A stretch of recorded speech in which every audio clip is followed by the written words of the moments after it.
I sit in my new corner office on the 15th floor looking out at the city skyline through floor-to-ceiling windows. The leather chair beneath me still feels unfamiliar, almost surreal. It has been 3 weeks since I moved into this space, but I still catch myself replaying that moment when everything changed. 5 years with someone you love can feel like forever until it ends in a single conversation. I remember her exact words, the way her voice sounded when she told me I was not enough. I remember the name she kept mentioning, the man she believed was everything I was not. What I did not tell her that night was that I had already made a choice, one that would change both of our lives in ways she could never have imagined. Before we dive into how one sentence shattered 5 years of my life, let me know where you are watching from in the comments below. If you have ever felt like you were not enough for someone, hit that like button and subscribe. Trust me, you will want to see how this story unfolds. I met Laura Montgomery 5 years ago at Silverline Media, a marketing firm in downtown Chicago. We were both junior account coordinators back then, fresh out of college, and eager to prove ourselves in the competitive world of advertising. I still remember the first time I saw her in the conference room during new employee orientation. She had auburn hair that caught the morning light, and when she laughed at something, the HR director said the entire room seemed to brighten. I made it my mission to talk to her during the lunch break. That first conversation led to coffee the next day, which led to dinner that weekend, which led to 5 years of what I thought was a solid relationship. We built something together. We worked late nights on campaigns, celebrated each other's small victories, and planned a future that included a house in the suburbs and maybe a dog named something ridiculous like Captain Fluffington. Laura used to tell me I was different from other guys she had dated. She said I actually listened to her, that I cared about her opinions, that I made her feel valued. I believed her. Our relationship had a comfortable rhythm. I would wake up early and make breakfast while she showered. We would drive to work together, sharing the same parking garage, sometimes holding hands in the elevator up to our floor. I made sure to ask her about her day, about her projects, about what she needed from me. When she felt stressed, I would massage her shoulders. When she doubted herself, I would remind her of all the campaigns she had nailed, all the clients who specifically requested her because of her creativity. I thought that was what love looked like. Partnership, support, mutual respect. Around 6 months ago, things began to shift in ways I could not quite name at first. It started small. Laura began spending more time getting ready in the mornings, trying on different outfits, asking if a particular blouse made her look professional enough. I thought maybe she was going for a promotion, trying to impress the senior executives. I encouraged her, told her she looked great in everything she wore. Then, Silverline Media hired a new sales director named Brad Cunningham. He was 35 tall, with the kind of build that suggested he spent significant time at the gym. He had a booming voice that carried across the entire floor, the kind of presence that made people turn their heads when he entered a room. Brad talked constantly about his accomplishments, about deals he had closed at his previous company, about his connections with high-profile clients. He wore expensive suits and drove a silver BMW that he parked in the spot closest to the entrance. Laura started mentioning Brad in our conversations. At first, it was innocent enough. She would say things like Brad had an interesting approach to client relations, or Brad suggested a different strategy for one of her campaigns. I did not think much of it. Silverline Media was not a huge company, and everyone knew everyone. It made sense that she would interact with him. But then the mentions became more frequent. Brad thinks we should pivot our messaging. Brad says confident communication is key. Brad believes that taking risks separates good marketers from great ones. Each time she said his name, something in my chest tightened, but I pushed the feeling away. I trusted Laura. We had been together for 5 years. She would not do anything to jeopardize what we had built. The changes became more noticeable. Laura started volunteering for meetings that Brad attended, even when those meetings were not directly related to her projects. She began staying later at the office, texting me that she was working on something important with the sales team. When I would offer to wait for her or bring her dinner, she would decline, saying she did not want to distract me from my own work. Our evenings together grew quieter. We used to talk for hours about everything and nothing. But now when we sat on the couch after work, she would be on her phone, scrolling through something, occasionally laughing at messages I could not see. When I asked what was funny, she would say it was just something from the work group chat. I wanted to believe her, so I did. One Thursday evening, I decided to do something special. Our 5-year anniversary was coming up that weekend, and I wanted to remind her of what we had. I left work early, stopped by her favorite bakery to pick up the lemon tarts she loved, and grabbed a bottle of wine from the shop on the corner. I set up candles on our dining table and cooked her favorite meal, a pasta dish with sun-dried tomatoes and grilled chicken that I had perfected over the years. She came home 2 hours later than usual. When she walked through the door, she looked exhausted. Her makeup slightly smudged her hair, less perfect than it had been that morning. She barely glanced at the table I had set.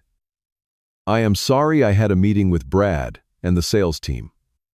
"It ran long," she said, kicking off her heels and heading straight for the bedroom. I followed her. "The food is getting cold. I made your favorite." She turned to look at me, and for a moment I saw something in her eyes that I could not identify. It might have been guilt or frustration, or maybe just fatigue. "That is sweet, Basil, but I am really tired. Can we just eat something quick and go to bed?" We ate the pasta in near silence. She checked her phone 4 times during the meal. I tried to start conversations asking about her day, about the project she was working on, but her answers were short, distracted. When we finished, she went to bed without saying much else. I stayed up staring at the candles as they burned down to nothing, wondering when exactly I had started losing her. The breaking point came 2 weeks later, on a Saturday afternoon. Laura had been distant all week, and I knew we needed to talk. I could not keep pretending everything was fine when it clearly was not. We were sitting in our living room, the television playing some show neither of us was watching. I turned off the screen and looked at her. "Laura, we need to talk. I can feel that something has changed between us, and I want to understand what is happening." She did not look at me right away. She stared at her hands, twisting the silver ring on her index finger, the one I had given her for her birthday 2 years ago. "Basil, you are a good person. You really are. You have always been kind to me, always supportive, always there when I needed you." I felt my heart rate increase. Statements that started with compliments rarely ended well. But I asked quietly, "But I do not feel the same way about us anymore. Something has changed for me, and I have been trying to figure out how to tell you." I could barely breathe. "What has changed?" She finally looked up at me, and I saw something in her expression that hurt more than any words could. It was pity. "You are too soft, Basil. You always ask my opinion about everything. You always want to make sure I am comfortable, that I agree with decisions. You never just take charge and do something." I was confused. I thought that was respectful. I thought that was how relationships were supposed to work. Partners making decisions together. "It is respectful," she said, as if reading my mind. "But it is not attractive. I need someone who is more assertive, someone who knows what he wants and goes after it without asking permission." The words felt like physical blows. "So what are you saying?" She took a deep breath. "I am not attracted to you anymore, Basil. I need an alpha. Someone who takes charge, who makes decisions without constantly seeking validation. Someone who commands a room when he walks into it." The word alpha hung in the air between us like poison. I knew exactly where she had gotten that language, whose voice I was hearing echoed in her words. "This is about Brad," I said. It was not a question. She did not deny it. "Brad and I have chemistry. He is confident. He knows what he wants. He is going to be promoted to VP of sales soon. He has a future." Each word was a knife. "Have you been with him?" "Not physically," she said, and I almost laughed at the qualifier. "But emotionally, yes. We connect in ways that you and I do not anymore." I sat there feeling everything I thought I knew about my life crumbling around me. 5 years. 5 years of building a life together, of supporting each other, of planning a future. And she was throwing it away for someone who was louder, more arrogant, more stereotypically masculine. But here is what surprised me about my own reaction. I did not cry. I did not yell. I did not beg her to reconsider. Instead, I felt something shift inside me, something crystallizing into clarity. If this was what she valued, if this was her definition of strength, then maybe we were never as compatible as I thought we were. "I understand," I said calmly. She looked startled. "That is it. That is all you have to say." "What do you want me to say, Laura? You have made your feelings clear. You are not attracted to me anymore. You want someone else. I cannot force you to feel something you do not feel." She seemed almost disappointed by my response, as if she had expected me to fight for her, to break down and plead. Maybe that would have made her feel more wanted, more valuable. But I could not give her that satisfaction. I would not reduce myself to begging someone to love me. "So we are just done, just like that?" she asked. "You already made that decision before this conversation started," I said. "I am just accepting it." I stood up and walked toward our bedroom. "I will pack my things and be out by tomorrow evening. You can have the apartment." "Basil, wait. Are you not even going to try to work this out?" I turned back to look at her one last time. "Work what out, Laura? You just told me you are not attracted to me and that you have feelings for someone else. What exactly is there to work out?" She did not have an answer for that. That night I lay in our bed for the last time, staring at the ceiling, replaying 5 years of memories. The worst part was not the rejection itself. It was the realization that she had reduced me to a stereotype, that my kindness had been interpreted as weakness, that my respect for her had been seen as a lack of confidence. I had spent 5 years trying to be a good partner, and it had cost me everything. But as I lay there in the darkness, something else began to take shape in my mind. 3 weeks earlier, I had received an email from Patricia Hughes, our company's chief executive officer. She had copied Marcus Webb, the HR director, on the message. The email was brief but significant. They were looking for someone to fill the newly created position of Vice President of Marketing. Patricia had written that she had been impressed with my work on the Hartman Industries campaign and wanted to know if I would be interested in interviewing for the role. At the time, I had declined. Laura and I had talked about our careers, about how we wanted to grow together within the company. I did not want to create a power imbalance in our relationship. I did not want her to feel like I was climbing ahead while she stayed behind. So I had sent a polite email back thanking Patricia for considering me, but explaining that I was happy in my current role. That decision felt foolish now. I had held myself back for someone who was planning to leave me anyway. I had prioritized her feelings over my own career advancement, and for what? So she could tell me I was not alpha enough. I pulled out my phone and opened my email. It was 2:30 in the morning, but I did not care. I composed a new message to Patricia Hughes and Marcus Webb. "Patricia and Marcus, I have reconsidered your offer regarding the VP of Marketing position. If the role is still available, I would very much like to be considered. I apologize for my initial hesitation.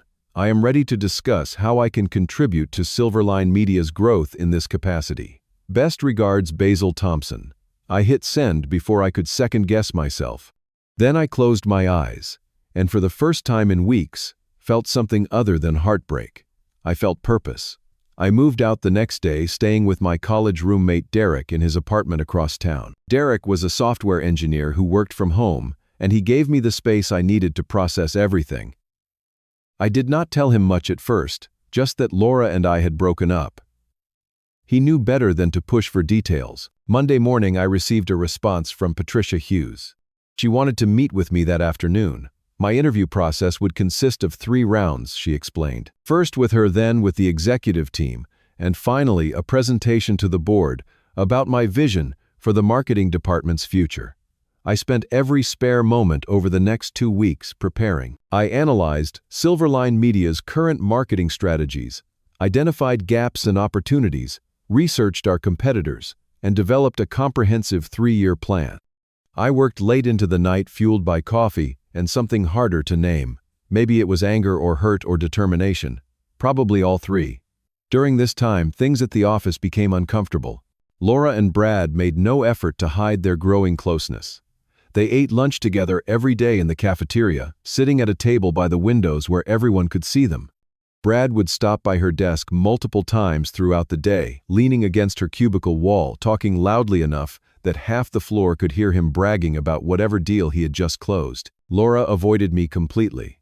When we passed in the hallways, she would look away suddenly, very interested in her phone or the floor tiles. In meetings where we both had to be present, she sat as far from me as possible and never made eye contact.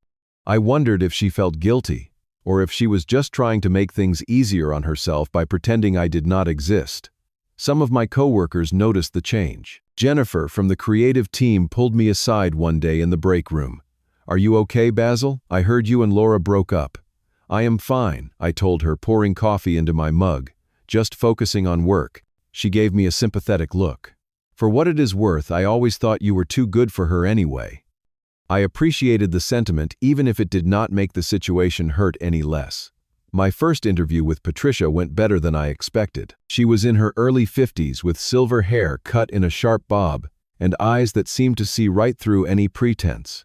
She did not waste time with small talk. "Why do you want this position, Basil? And do not give me some rehearsed answer about growth opportunities. Tell me the truth." I decided to be honest. A few weeks ago, I would have said I wanted it for the challenge, for the chance to lead and innovate. And those things are true. But right now, I also want it because I need to prove something to myself. I need to know that I am capable of more than I have been allowing myself to be. She studied me for a long moment. What changed a few weeks ago? Someone I cared about told me I was not enough. And I realized she was right, but not in the way she meant. I was not enough because I was holding myself back, not because I lacked the capability. Patricia smiled. "Now that is an honest answer. Tell me about your vision for our marketing department." I walked her through my presentation, highlighting areas where we could improve our digital presence, expand our client base, and differentiate ourselves from competitors. She asked tough questions, challenged my assumptions, and by the end of the hour, I felt like I had gone through a mental workout. "You will hear from us about the next round," she said as I stood to leave. "But Basil, I like what I see. Keep that energy." The second round was more intense. I met with the chief financial officer, the chief operating officer, and the current marketing director who was moving to a different division. They grilled me on budgets, team management, and crisis communication. I held my own drawing on 5 years of experience and the research I had done. The final round was the presentation to the board. I had 1 hour to convince 7 executives that I could lead the marketing department into the future. I put everything I had into that presentation. I talked about brand positioning, customer engagement, and measurable results. I showed them projections, case studies, and concrete strategies. When I finished, the room was quiet for a moment. Then Patricia started clapping, and the rest of the board joined in. 1 week later, Marcus Webb called me into his office. "Basil, I am pleased to offer you the position of Vice President of Marketing effective next Monday. Welcome to the leadership team." I shook his hand, feeling a surge of emotion I had not expected. Relief, pride, validation, and yes, a touch of vindication. That weekend, I prepared to move into my new office. The VP of Marketing office was a corner space on the 15th floor with windows overlooking the city and enough room for a proper desk, a meeting table, and a small seating area. It was a significant upgrade from my cubicle on the 10th floor. Monday morning arrived. I came in early before most of the staff and moved my belongings into the new space. Marcus had arranged for IT to set up my computer and phone systems. I hung my marketing certifications on the wall, arranged my books on the shelf, and set a photo of my parents on the desk. I did not have a photo of Laura anymore. I had left all of those behind. At 9 o'clock, the company-wide email went out. "We are pleased to announce that Basil Thompson has been promoted to Vice President of Marketing effective immediately. Please join us in congratulating Basil on this well-deserved advancement. He will be located in Office 15B. I was sitting at my new desk reviewing the quarterly marketing reports when I sensed movement outside my glass walls. I looked up to see Laura standing in the hallway, her phone in her hand, her face completely drained of color. She was staring at me like she had seen a ghost. Our eyes met through the glass. I watched the realization wash over her. The confusion, the shock, the understanding of what this meant. I was not just promoted. I was promoted above Brad.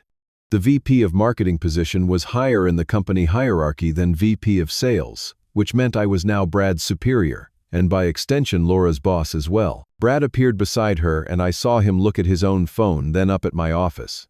His expression shifted from his usual cocky confidence to something closer to disbelief. He said something to Laura, but I could not hear what. She just shook her head slowly, still staring at me. I did not smile. I did not wave. I did not give any indication of triumph or satisfaction. I simply held her gaze for a moment, then nodded once, a small acknowledgement that yes, this was real. Then I turned my attention back to my computer screen, back to the work that had gotten me here. I heard through the office grapevine later that day that Laura had locked herself in the bathroom and cried for 20 minutes. That Brad had been unusually quiet during the afternoon sales meeting. That rumors were spreading about the three of us and what had happened. I did not engage with any of it. I had work to do. The first few weeks in my new role were intense. I had to learn the administrative side of leadership, manage a team of 12 marketing professionals, and begin implementing the strategies I had promised the board. I worked long hours, but it was different from before. Now I was working towards something I had chosen, something that was mine. Laura and I had to interact professionally. There was no way around it. The marketing and sales departments worked closely together on campaigns and client presentations. 2 weeks into my new position, we had our first meeting, where she had to report directly to me. The conference room felt too small, even though it could seat 20 people. Laura sat across the table, her hands folded in front of her, looking anywhere but at me. Brad was there too, along with several other team members. I kept the meeting strictly professional, asking questions about campaign performance, client feedback, and upcoming initiatives. When it was Laura's turn to present her project, her voice shook slightly. She stumbled over statistics she normally would have delivered flawlessly. I saw her hands tremble as she clicked through her slides. The confident woman who had told me she needed an alpha was now barely able to maintain eye contact. I did not make it harder on her. I asked the same kinds of questions I asked everyone else, gave constructive feedback, and moved on to the next item on the agenda. I was not cruel, but I was not warm either. This was business. After the meeting, as people filed out, Laura lingered behind. "Basil, can we talk?" "Just for a minute." I looked at my watch. "I have another meeting in 10 minutes. If this is work-related, we can schedule time later this week. If it is personal, I think it is best we keep our interactions professional." Her eyes filled with tears. "I did not know you were interviewing for this position. I was not when we were together. I turned it down because I did not want to create an imbalance between us. After we broke up, I reconsidered." She looked down. "I made a mistake, Basil. I see that now." I gathered my papers and stood up. "Laura, I am not interested in rehashing our relationship. You made your choice. I made mine. Now we both have to live with the consequences. If you will excuse me, I have that meeting." I walked out, leaving her standing there. Over the next 2 months, I heard through various sources that things were not going well between Laura and Brad. Apparently, the alpha she thought she needed was not quite what she expected. Brad was in debt despite his expensive car and designer suits. He talked a big game, but his sales numbers were mediocre at best. He had a habit of throwing team members under the bus when deals fell through, always finding someone else to blame. The board had noticed. During one executive meeting, Patricia mentioned that Brad's performance was under review, that the sales department was not hitting projected targets. I stayed neutral during these discussions, neither defending nor attacking him. I had no interest in petty revenge. I was too busy actually doing my job. 3 months after my promotion, Laura and Brad broke up. I was not surprised. Laura had realized what I could have told her from the beginning, that loud confidence is not the same as actual competence, that taking up space in a room is not the same as leadership, that being an alpha in name only does not mean you are actually strong. She tried to reach out to me several times. Text messages that I did not respond to. Requests for coffee that I declined. One evening, she was waiting by my car in the parking garage. "Basil, please. I need to talk to you." "Laura, I have been clear about my boundaries. We work together. That is the extent of our relationship now. I miss you. I made a terrible mistake. I see that now. You were everything I needed, and I was too stupid to recognize it. I unlocked my car. I appreciate you saying that, but it does not change anything. You showed me who you were and what you valued. I believe you. Can we not try again? Can I not make this right?" I looked at her, really looked at her, and felt nothing but a distant sadness for the time we had wasted. "No, Laura, we cannot. Not because I am angry or want to punish you, but because I do not trust you anymore. And I do not love you anymore. You broke something that cannot be repaired." She started crying, but I got in my car and drove away. The truth was, I had moved on. Not to another relationship, not yet, but I had moved on emotionally. I had spent the past few months rediscovering who I was outside of that relationship. I joined a gym and started working out, not to become some stereotypical alpha male, but because it felt good to challenge my body. I took a leadership development course on weekends. I reconnected with friends I had neglected during my years with Laura. I went to concerts, tried new restaurants, took a weekend trip to Michigan just because I wanted to see Lake Michigan in the fall. I learned that being kind did not mean being weak, that listening to others did not mean lacking conviction, that respecting people did not mean being passive. I learned that real strength was not about dominating others or always being the loudest voice in the room. It was about knowing your worth, standing firm in your values, and not allowing anyone to diminish you. 6 months after my promotion, Silverline Media won a major account that I had personally pitched a nationwide campaign for an emerging tech company. The deal was worth millions and positioned our firm as a serious player in the technology sector. Patricia congratulated me in front of the entire company during our quarterly meeting. I looked out at the faces in that room. Some smiled genuinely happy for the company's success. Some looked envious. Laura sat in the back, her expression unreadable. Brad was not there at all. He had been let go 2 weeks earlier for performance issues. I felt no triumph in their failures. I felt no satisfaction in Laura's regret or Brad's dismissal. I just felt grateful that I had discovered my own strength, that I had refused to let someone else's opinion define my worth, that I had chosen to invest in myself, rather than waste energy on bitterness. That evening I stood in my corner office as the sun set over Chicago, painting the sky in shades of orange and purple. I thought about the man I had been 6 months ago, heartbroken and questioning everything about himself. I thought about the journey from that moment to this one, all the work and growth and self-discovery in between. My phone buzzed with a text from Derek asking if I wanted to grab dinner. I smiled and replied yes. I had good friends, meaningful work, and most importantly, I had myself back. I had learned that I did not need to become someone else's version of strong. I just needed to recognize the strength I already had. Sometimes the best revenge is not revenge at all. It is becoming the person you were always meant to be and realizing that their opinion of you never mattered in the first place. Real strength is not about being loud or aggressive. It is about knowing your worth even when someone else cannot see it. And I finally knew mine. Have you ever been in a situation where someone made you question your worth only to prove them wrong later? Drop your story in the comments below. If this resonated with you, give this video a like and subscribe for more real-life stories about overcoming challenges and finding your strength. Share this with someone who needs to hear that they are enough exactly as they are. Thank you for listening to my story.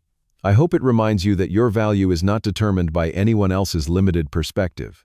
Stay strong, stay true to yourself, and keep moving forward.